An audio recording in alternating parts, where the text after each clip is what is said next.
അനധികൃതമായി മണ്ണെടുത്തതോടെ മലപ്പുറം എടയൂർ പഞ്ചായത്തിൽ പാലേമ്പറമ്പ് പ്രദേശത്ത് തുടർച്ചയായി മണ്ണിടിച്ചിൽ തുടർന്നാൽ വടക്കുംപുറം ചേനാടൻ കുളമ്പ് പ്രദേശത്തെ 60ഓളം വീടുകൾ തകരും. സ്വകാര്യ വ്യക്തിയുടെ ഉടമസ്ഥതയിലുള്ള കുന്നാണ് അപകട ഭീഷണി ഉയർത്തുന്നത്.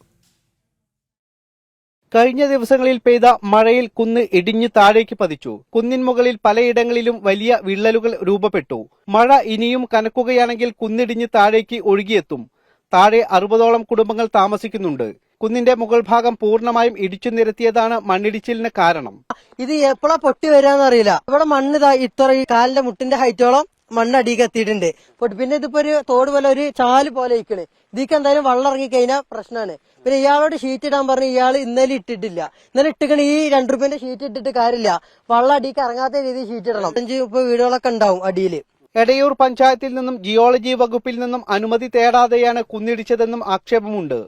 കുന്നിൻ മുകളിൽ നിരവധി ക്വാറികളും പ്രവർത്തിക്കുന്നു.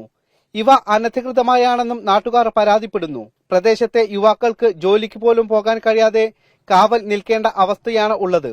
അടിയന്തരമായി മണ്ണിടിച്ചിൽ തടയുന്നതിനായി അധികൃതർ നടപടി സ്വീകരിക്കണമെന്നാണ് പ്രദേശവാസികളുടെ ആവശ്യം. ഏതു സമയത്തും ഒരു വൻ ദുരന്തം ഉണ്ടാകുമെന്ന ഭയത്തോടെയാണ് പാലേപ്പറമ്പ് നിവാസികൾ അന്തിയുറങ്ങുന്നത്.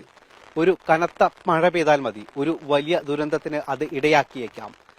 പാലേപ്പറമ്പിൽ നിന്നും ക്യാമറമാൻ പ്രശോഭ് കുറ്റിയിലിനൊപ്പം ശിവദാസ് കന്മനം, ജനം.